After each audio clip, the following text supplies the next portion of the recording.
Hello, welcome again to FAIRtax Power Radio. I'm Bob Paxton. And I'm Ron Molero. And we are the FAIRtax Guys. Again, dedicated to the proposition that the IRS is a criminal enterprise that needs to be put out of business.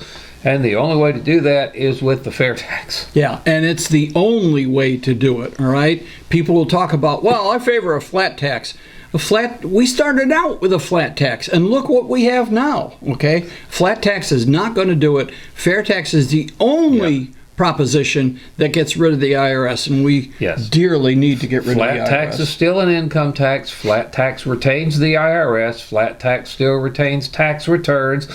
Flat tax still has withholding from your paycheck. With a flat tax, you still got payroll taxes for Social Security and Medicare. Fair tax gets rid of all of that. Yeah. So the fair tax actually reforms the system. The flat tax just tweaks around the edges. Yeah, and what they did a couple of years ago with the Tax Cuts and Jobs Act of 2017, that was tax relief, not tax reform. I mean, it didn't reform anything. It just changed a few of the numbers, okay? Still have an income tax. We still have an IRS. We still have to file returns with all kinds of personal information on it. That's not reform. That's just relief. The relief had the positive effect. The economy is doing well. But just think if we got rid of all those nasty corporate taxes and you know, those people that say, well, the corporations, we're not going to get into that now because what we've decided to do, well, I know what we've got now would spin Thomas Jefferson over in his grave, but we talked to him about that one time, and he said so. But we're going to go back to square one this time. But hang on for just a second here. Yeah. You got a really good little thing there I want to get into. But if you were watching last week's episode of FAIRtax Power Radio, we talked about what's going on at Congress.gov. There were 1,346 hits on the Search Internal Revenue Code. Now we're recording this episode and last week's episode at the same time, so nothing has changed on Congress.gov between in the last half hour that we've done this. But again, excuse me, one of the things that we did not see on Congress.gov is something you dug up. Oh yeah, about a proposal to use the tax code to combat climate change. And I have to thank my wife for this. She found this. Well, I know how to combat climate change. Just change the thermostat. House Republican proposes using tax code to combat climate change by Josh Siegel. This is from January 8th, so it's only a couple of weeks ago. Republican Representative Tom Reed, I believe he's in New York, will unveil a bipartisan bill Wednesday to provide federal tax subsidies for a first-of-a-kind clean energy technologies for combating climate change. We are putting our thumb on the scale to encourage energy innovation through the tax code, Reed, a centrist from New York, told the Washington Examiners. That is exactly what Thomas Jefferson had in mind when he was helping draft the Constitution and all that other stuff. Yeah. We need to use the tax code to bring about modifications in our citizens' behavior that we think are important because we've been elected to Congress and we know all and see all, okay? Yeah. Why is the tax code regardless of what you think about climate change, whatever side of the debate you stand on, why are we using the tax code to do something like that? Yeah. The tax code should be used to collect taxes. Yes, Jefferson and Madison would not like that much. No, they wouldn't. No, they wouldn't. Not at all. So, anyways, thanks to my wife for finding that article. But that kind of brings us into, why are we doing this? Why do we have an income tax that people in Congress can use to bring about what they feel is necessary change among the citizens, all right? I don't believe that's why Congress passed the income tax for their convenience, not ours. Yeah, that's right. And a lot of them use the tax code to get wealthy. All right. Anybody who became a millionaire while serving in Congress, a lot of it had to do with proposals to change the tax code and campaign cash that they got from the lobbyists who were encouraging them to champion these changes. Okay. It's a bad situation, all right? But what is it? What's the answer? The answer is to get rid of the Internal Revenue Service by getting rid of the income tax that it is charged with administering and enforcing. And the only way to do that is with a fair tax. That's right. We were talking about candidates at town halls last week. What happens if you run against somebody who says, "What's the fair tax?" I don't think anybody would be honest enough to let folks know that they are totally ignorant.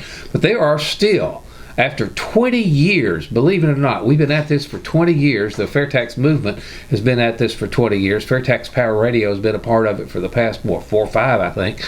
But there are still millions of people out there who have no idea what the fair tax is. Yeah, unfortunately. And you will hear what little mention the fair tax gets in the media. It's lumped together with a flat tax. Well, flat tax, fair tax, as if it's the same thing. Yeah. And so, Ron, what is the fair tax? Okay, well, it just so happens that when my wife and I, started doing presentations, about 10 years ago, that we brought up a page. What is the fair tax that we could hand out to people, okay? And the first item there, the fair tax is proposed legislation in Congress. It's H.R. 25. The proposal is backed with over $20 million worth of research. Now, hang on before you go any farther. Understand that this is an actual bill. This is not somebody's, theoretical design in the back of their head. Mm-hmm. This is an actual bill in Congress that you can go to congress.gov, look up H.R. 25, and read the whole thing. Yeah, because it's only 130 pages, and roughly. Most of that is referencing current tax code that this act will repeal. Yeah. The fair tax repeals all of the statutory authority to collect an income tax, and then, hopefully the 16th Amendment gets passed sometime within the next 7 years, gets and repealed. then income taxes become unconstitutional. Yeah, but that's you mean the 16th Amendment gets repealed? The 16th Amendment gets repealed and an income tax becomes unconstitutional. That's right. In which case you better have the fair tax to do that. But the fair tax replaces the income tax. Something else you will hear from dishonest folks is that, my opponent wants to add this 23% tax to everything that you buy and make your life 23% more expensive. No, they wouldn't say that. I have heard that before. Those very same words. And of course, we talked about the guy in Florida that got in a lot of trouble doing that last week. Anyhow, that's what it is. It is a replacement plan for. It is not an addition to. It's not going to make your life 23% more expensive, because you're going to have a lot more money in your pocket with the fair tax, because withholding goes away, payroll taxes go away, you keep everything you earn. That's plus right. You get a tax refund every month. We call it the prebate. We've pounded on that for time and again.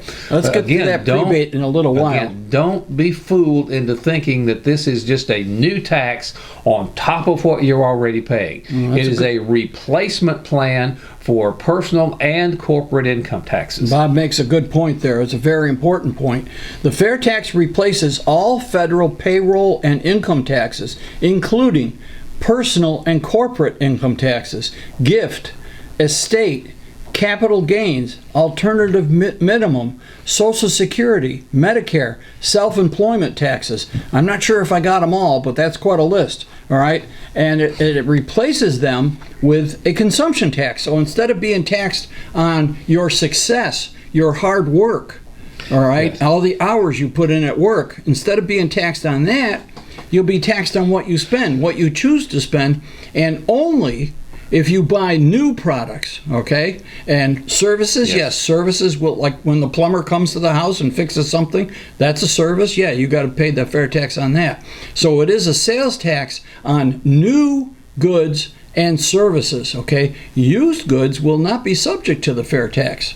Okay, a couple of things here. If you want to discourage entrepreneurship, lay these self-employment taxes on people. My brother is self-employed, and I have heard some horror stories about what he has to do to deal with. He has, of course, income tax like everybody else. Yeah. But since he's self-employed, it's not just withholding from his paycheck and his employer takes care of it. There is a lot of stuff that he has to take care of himself because he's self-employed, and the fair tax gets rid of all that. Yep. And another thing you've always heard, we tried, this was several years ago, when they tried to extend the state sales tax here in Florida to services, and there was a horrible uproar, about that.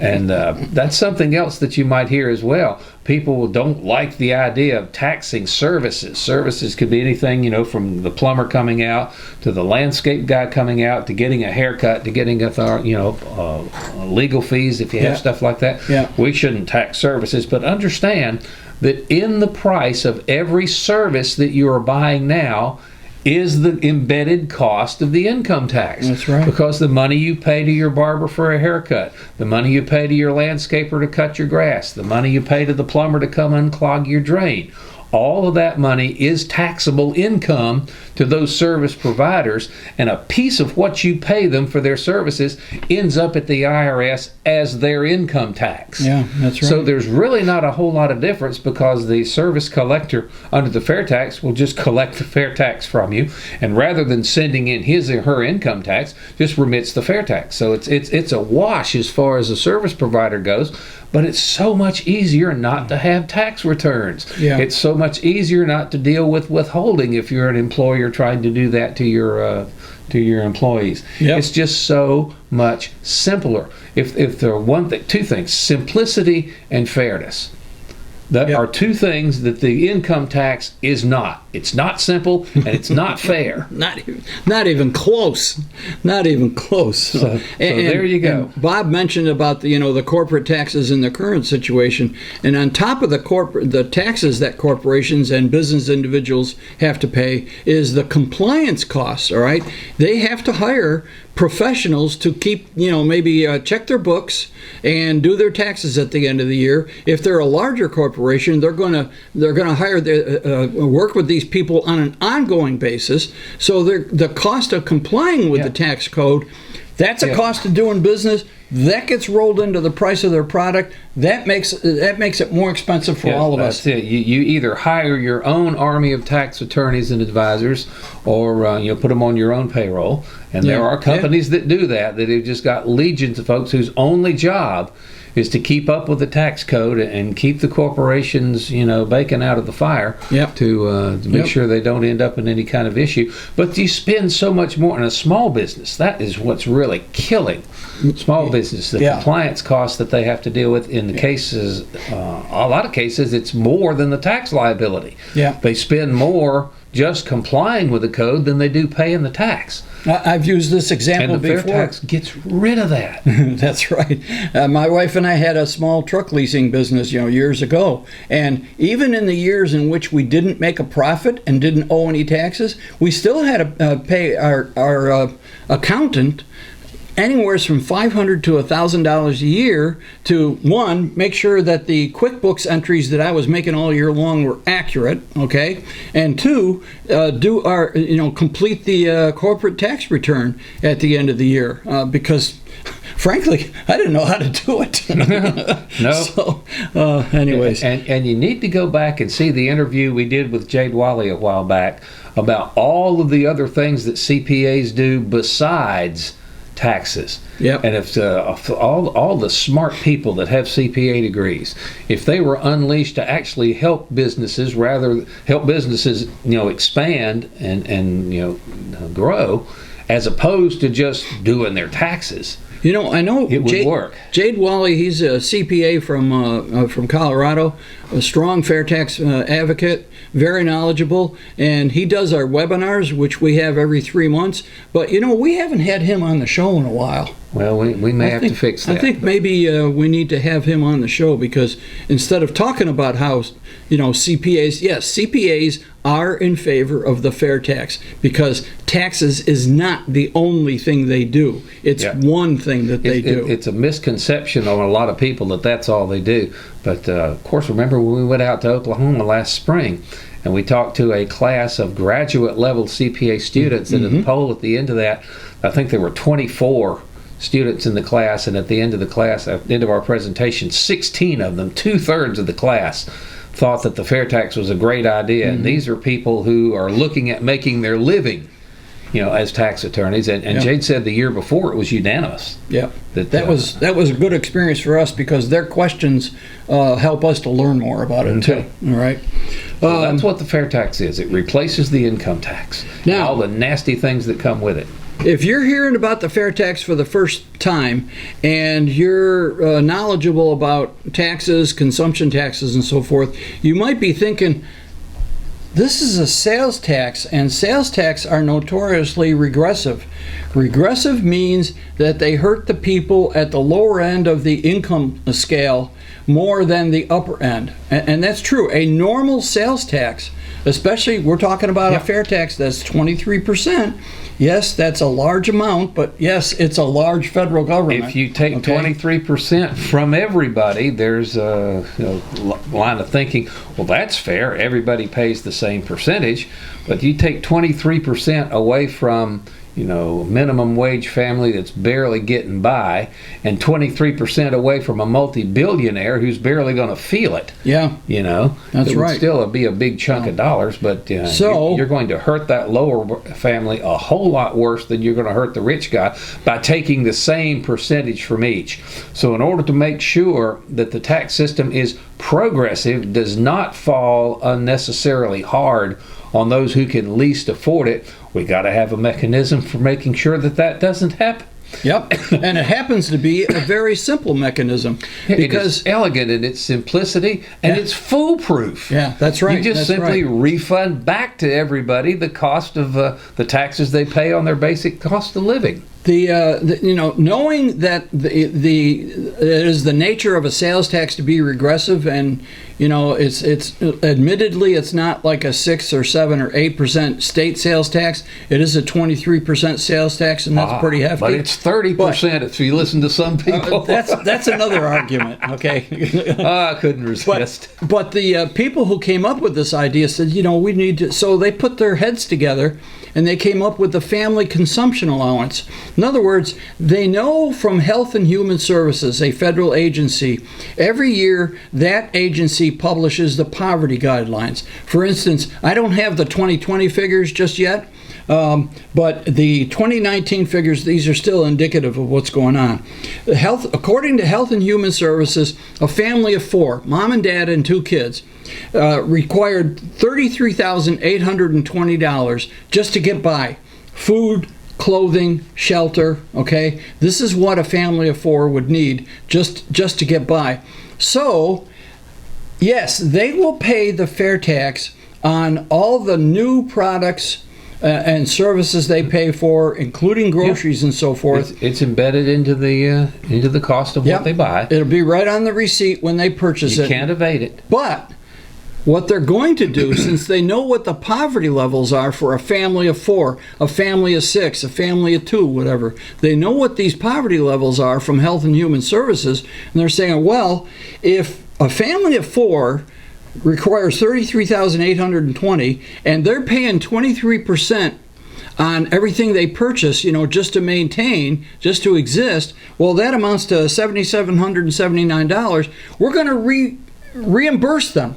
We're going to reimburse them the amount of the FAIRtax they would pay on the basic necessities. And for this family of 4, by last year's figures, that means they would get $648 each month. No, they don't have to wait till the end of the year and file a return and wait for the IRS to send it back, because under the FAIRtax there will be no IRS. And hope an identity thief doesn't steal it from them. Yeah, exactly. No, they will get reimbursed at the beginning of the month, hence the nickname prebate. They will get a family of 4 will get $648. Hopefully by the next time we air this show, we'll have the new figures. Mm-hmm. They should be coming out pretty soon.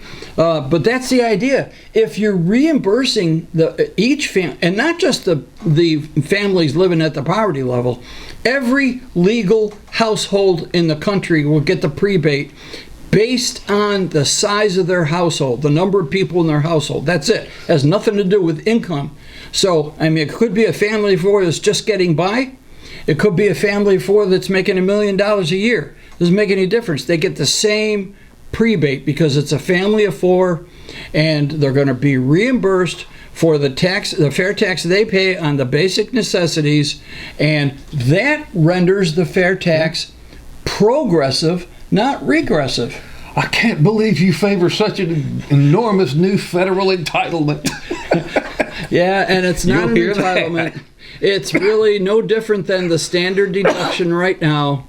Okay, and by the way, you notice that the standard deduction, say for a married couple, like retired couple, like you and Vicky and my wife and I and so forth, all right, is right around $24,000, and the standard deduction is right around $24,000. Imagine that. They came up, the Tax Cuts and Jobs Act came up with the same figure that the fair taxes had. So fewer and fewer people are going to be itemizing deductions. So fewer and fewer people will be taking the mortgage interest deduction. That's right. Fewer and fewer people will be taking their charitable giving deduction. Fewer and fewer people will be taking their medical cost deduction. Because now, in order to actually make that pay for you, your itemized deductions have to add up to more than the standard deduction. Yeah. And when they raise the standard deduction...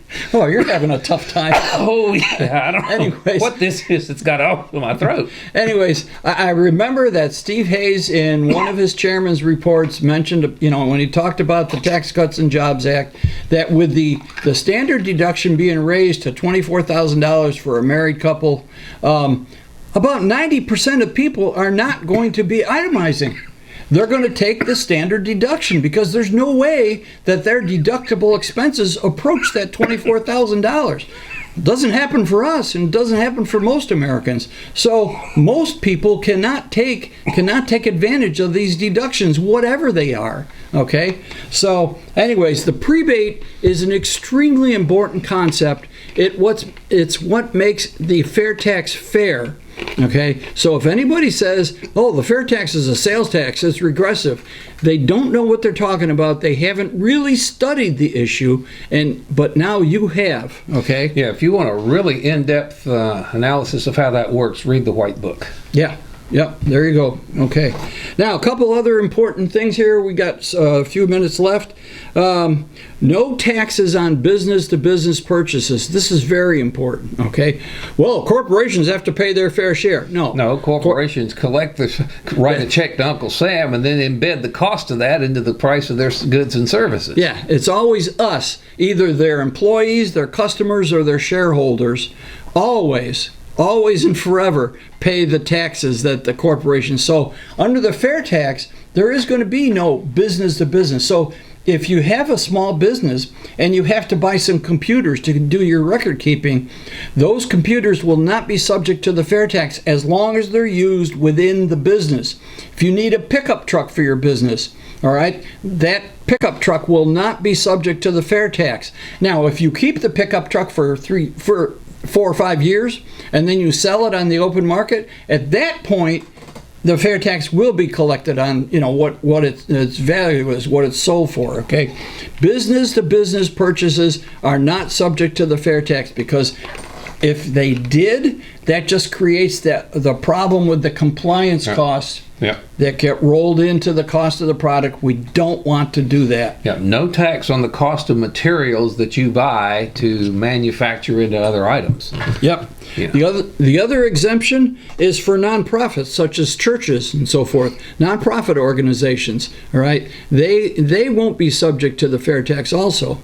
Okay, and education and job training. All right, if you decide to go to graduate school or whatever, a trade school or whatever, they will not be subject to the fair tax, because we want people to get better educated. Because under the fair tax, college tuition is considered an investment, not a retail purchase. Exactly. Yeah. So if you buy any investment, if you buy gold, if you buy silver, if you buy stocks or bonds or whatever kind of investment vehicle that or real estate that you want to get into, if you buy it as an investment, that's not a retail purchase. It's not taxed under the fair tax. Yeah. The interest and dividends you earn on those, not taxed under the fair tax. And no fair tax on used items. The fair tax is collected on one time when an item is new, That's when the fair tax is collected. It can be sold multiple times down the line, and no fair tax is due on any of those purchases. That's a nice feature, and I tell you, that's an important feature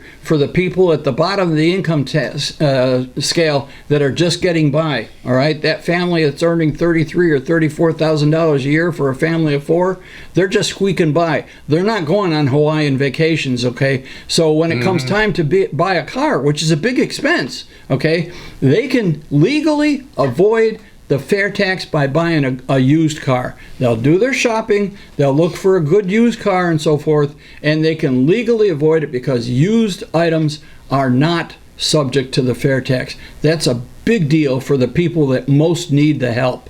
Amen. And one more quick item before we have to hit the logo store. Fair tax protects Social Security and Medicare. Right now, Absolutely. Social Security and Medicare are being supported by workers, people who are working for a paycheck, who get a W-2 at the end of the year, and who have that little FICA deduction and that Medicare deduction taken out of their paycheck. If you are earning your money some other way, like you're a big rich guy that's living off investments Yeah, or whatever, or something. if you are not working for a paycheck, you are not supporting Social Security and Medicare. That's and right. what's happening to Social Security and Medicare? They're going broke. Yeah, that's So right. what you do is you expand the tax base for Social Security and Medicare from just people working for a paycheck to everybody who buys things. Yeah. Or more accurately, everyone whose retail spending exceeds the poverty level for their household size. Right. Because again, you get back in prebate all the money that you spend on the fair tax on that level of spending. But if you expend more than the poverty level for your household size, you are supporting Social Security and Medicare, even if you're making your money illegally. That's or right. getting paid in cash under the table. You Yeah. know, there's a large underground economy that is not being taxed by the federal income tax system, that the fair tax will take taxpayers out of them. Yeah, that's and when right. you expand the tax base, theoretically, every individual's portion of the overall burden is less. The fair tax- Most people are going to pay less under the fair tax. The fair tax makes taxpayers out of criminals, whereas the income tax makes criminals out of taxpayers. It is. Yep. So. And now we've got about 3 minutes left for you to do your logo store. Okay, FairtaxLogoStore.org, FairtaxLogoStore.org. All right, you can buy shirts, hats. There's all kinds of garb, clothing, jackets, and so forth, in which you can keep the FairTax prebate card. We call it the business size card. Basic information about the fair tax on one side and the prebate schedule on the back side. We'll be updating these soon, I hope.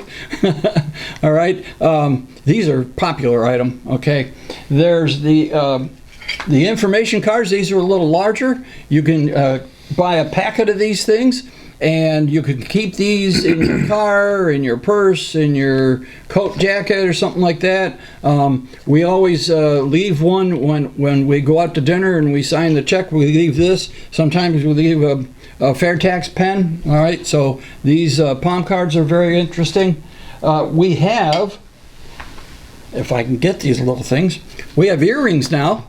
So for those of you that care enough about the fair tax to give it your very best and volunteer at an event, all right, you can wear these earrings. Okay, my wife does. All right, and campaign buttons like this. Okay, all right, these are good. My wife makes a habit of putting 2 of these on the strap of her purse. And sometimes they'll attract attention. Somebody will engage her in discussion about the fair tax. And if they seem serious about looking into the fair tax, she'll give them one. She still has one on her purse, and she'll give them one. And then we replace it when we get home. So there's lots of stuff. There's glass tumblers. Take a look at this. Glass tumblers. There's umbrellas. And we have our new yard signs, which I think are very striking. Lots of stuff in there. FairtaxLogoStore.org. Flip through the pages. I'm certain you'll find something We've got to figure out how to get FairTax Rubik's Cube. Yeah, FairTax Rubik's Cubes. That would be good. But maybe not the 11 by 11. All right. But certainly you'll find something, and we ask you to demonstrate your support for the fair tax. Let other people around you, friends, family, co-workers, know that you support the FAIRtax. That gets the ball rolling, and we really need your help. So, all right. All right. Of course, share the videos on Facebook with your family and friends. Questions and comments, thefairtaxguys@gmail.com. If you want to look at some of the archived versions of FAIRtax Power Radio, FAIRtaxGuys without the "the" in front of it.com.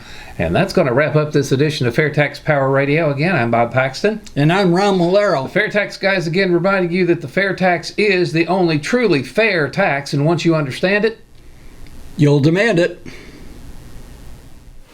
So what would you do for her?